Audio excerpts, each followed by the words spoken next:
Welcome back to Life, the Universe and Me. It's the chance to think about and discuss life's stupidly big and difficult questions. Last time we asked about existence. Are we a 1 in a billion chance? Or are we the product of a powerful creator? And we thought about how Occam's razor makes a creator a philosophically more satisfying, if slightly troubling, answer. Like I said, stupidly big questions, but if you don't try to answer them, you'll never know if you can. This is session 2. Who am I? And the first question is this: what is it that makes you, you? How do you describe who you are? If I turn to you and say, "Who are you?" how might you reply? You might tell me your name. You might tell me how you relate to other people. Me? I'm a husband and a father. Me? I'm the friend of a friend of yours. Me? I'm a neighbor. So it might be about how you relate to others. It might be about your preferences. I'm a chocolate lover. I vote Labour. I'm a slow jogger. And I'm a Radio 4 listener. It might be about your function, paid jobs or otherwise. Happily, I'm a vicar. Sadly, I'm a taxpayer. But how does that fit with my left-leaning politics? So it might be about your character. I might be inconsistent. But I always do it with a smile on my face. Maybe you'll get all existential. I'm a scrap of organic matter on a tiny speck of space dust. I'm a spiritual person. In the big scheme of things, I'm a nobody. I'm loved by God. Oh, look! How we define ourselves depends on what we believe about God. Who are you? What is it that makes you, you? How do you describe who you are? Pause, think, discuss.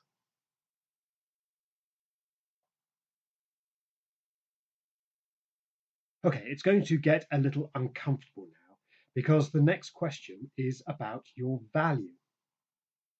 Are humans nothing more than clever animals? Is your life of equal value to a dog's or a fish's or a bacteria's? Why or why not? Is there something special about humanity? And does the uniqueness come from our potential for rationality or sentience? But hold on. What about those who are just as human as us, but have a lower IQ? Are they of less value? Depending on how you view these things, if you agree that there is some kind of uniqueness, well, you don't deserve it, do you? You didn't choose to be born human. You didn't choose to have your dizzyingly high IQ, your fantastic good looks, or your inherited wealth, power, and status, did you? It's either the gift of chance or the gift of your creator. So, are you of any more value than anyone else? Than any other animal? Than any other living thing? Or, for that matter, any inanimate object?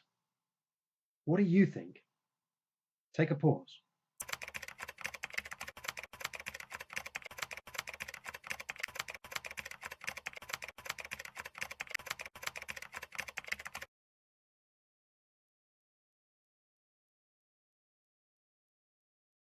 Right. If you thought questions of value were tough, then I have bad news for you.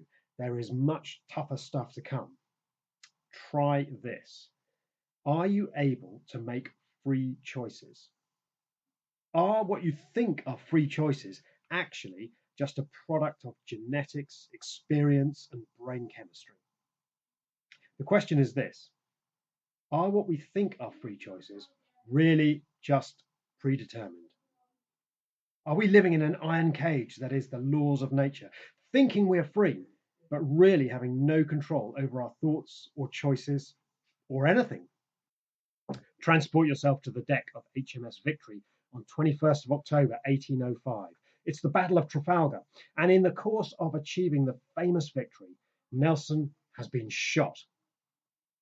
Does he turn to his flag captain, Thomas Hardy, and say to him, "Kiss me, Hardy," freely expressing his emotions as a man might when facing death? Or does he say, "Kismet, Hardy," the Turkish word for fate? No choice, no option. It's fate, Hardy. What do you think? Do you make genuinely free choices? Take a pause, enjoy the break, because the next section is the biggest brain ache of the lot.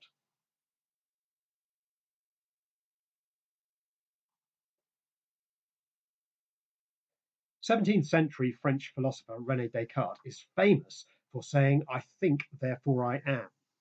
Now, this wasn't exactly what he said, but it's a pithy soundbite. His real idea was, "I doubt, therefore I think, therefore I exist."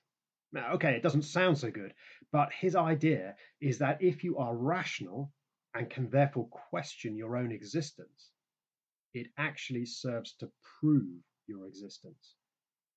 Okay, so far so good.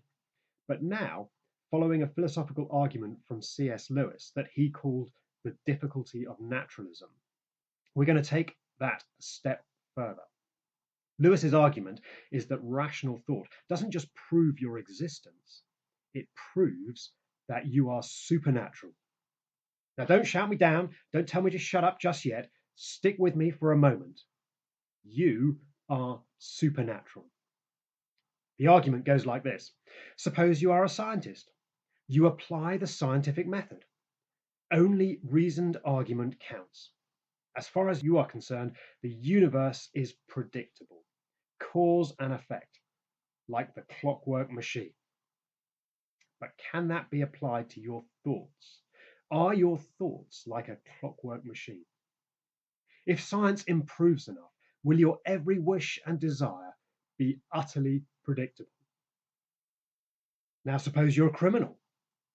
How does this defense sound? Your Honor, my upbringing, my life experience, the chemistry of my brain, they all made me do it. It was cause and effect. I had no choice. My nature made me do it. Would you let them off?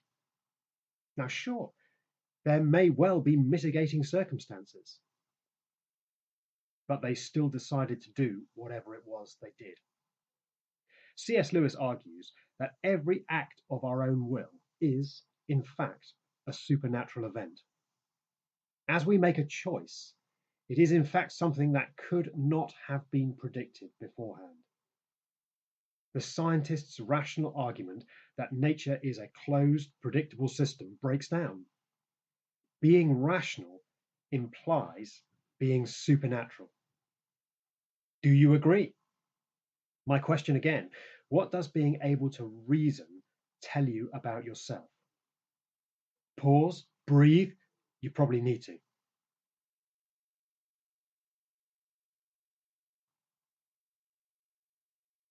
Well done. Made it to the end of this second session. Just a few more teasers for you. It's what's the point in being alive? What's the purpose of life? Or rather depressingly, is there any? It's another of those questions where what you believe about the existence or non-existence of God changes everything. The Apostle Paul wrote that without God, eat and drink, for tomorrow we die. Effectively, if you believe there is no God, you have either to find your own purpose or, more realistically, drift into the purpose that society or advertisers or your parents tell you you ought to have. These days, the things we hear most often are that our purpose is to be a good consumer, a good person, or just authentic, which often equates to following your basest of instincts. But with God, or a God, any God, everything changes. Now there is the possibility of an outside our experience imposed purpose. But is that a good thing or not? What might that purpose be? What might God's purpose for my life be? And actually, we find that the answer is not as scary as we might think. The shorter Westminster Confession summarizes it, admittedly in 17th century language, saying man's chief end is to glorify God and to enjoy him forever. What do you think?